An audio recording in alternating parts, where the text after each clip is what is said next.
Okay, this is what it looks like when you're all done. And so now I'm going to show you 2 ways to put it on a dog. The first way is the same way we did it to measure the dog. You fold in half, find the middle, put it around his neck,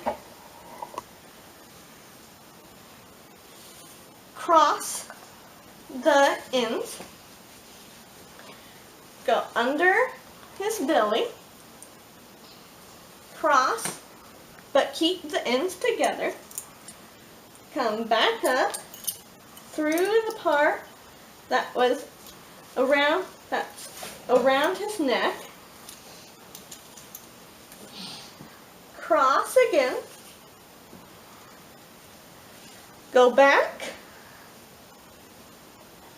and this cross on his back, you want to put the one through the side, under the cross, and the other one through the side it's on, under the cross.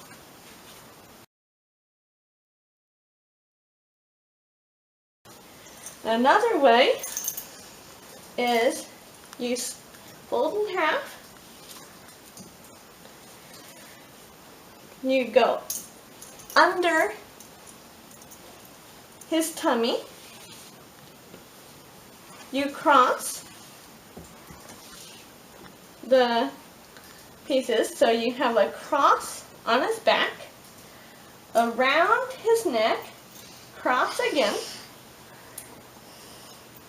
round both of his arms, so now there's a cross right under his neck, kind of on his chest, and back up. And then do the same thing we did before. You can go one under each side. And now you have a harness and a leash both together.